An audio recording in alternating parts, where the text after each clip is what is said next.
5, 6, 7 years back, I got addicted to painkillers, and that was my drug of choice. And I kind of did, at first it was just behind closed doors, but of course that took over my life. It affected my apartment, me losing my apartment, losing my job, and just not having anything stable for me and my children. My drug of choice was Vicodin, and I knew, I had taken it before for toothache. And for some reason, I knew what I was doing when I started taking them for other reasons, because I knew what it did to my mind. It just made me forget my problems and not have to deal with them. So as a single parent with 2 kids, that's how I dealt with my issues. Anything, like if I couldn't pay a bill, instead of actually trying to find, ways of dealing with that, I just decided that I was just going to use and bottle it up, and never dealt with the problem.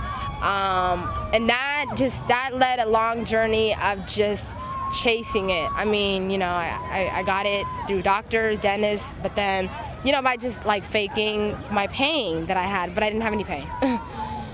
So then it was just a matter of, buying it out in the streets. And it went from 1 pill to like 10, 15 a day. So it was bottles and bottles that I was going through. It just was no longer a high. It was more of, I needed it to keep me from being sick. And then it was just more of taking it because I felt guiltier and guiltier. And so to not feel that, I would take more. You know what I mean? It was just an ongoing cycle. I've tried meth and weed before, but it wasn't for me. I probably would have been addicted to like meth, you know what I mean? But because I had a bad, I feel like I had a bad reaction to it. I didn't go that path.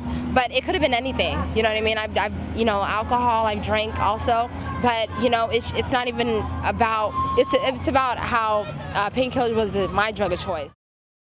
When I realized that, this wasn't working for me and how tired and exhausted mentally and physically my kids and I were, I decided to do something about it. My family, friends, I burned a lot of bridges. It's a selfish, it's hard because it's an addiction. When you first pick up, it's a choice. But it does turn, it's an addiction that takes over your mind. So, and with addiction, with that comes just hurting people and betrayal and dishonesty.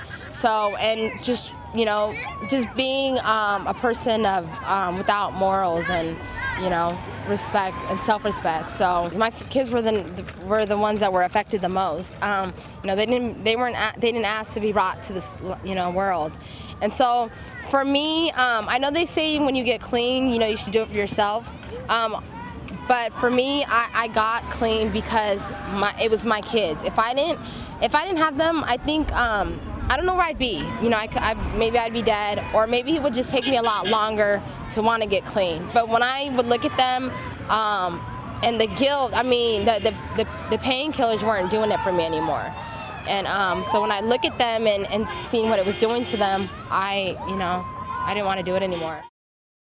Oh yeah, I wanted to go to school. I wanted to finish college. I wanted to, I wanted to be a social worker. I wanted to help other people. I come from a big family, but yet I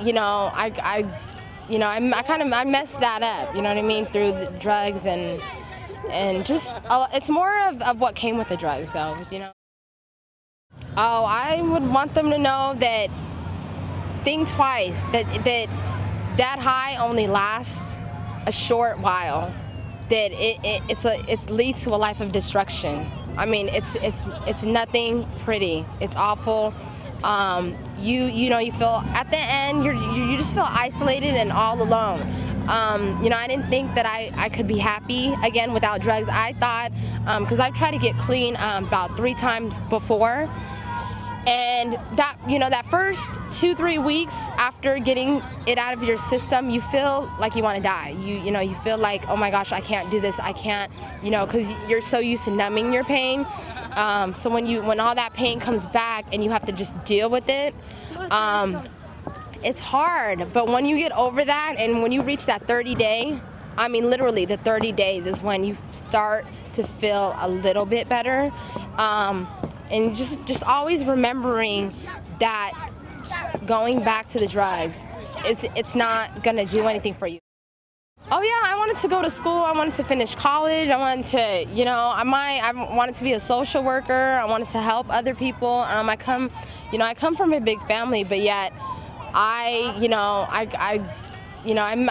messed that up. You know what I mean, through the drugs but yeah, I had dreams, and I feel like I'm back on that path now, though.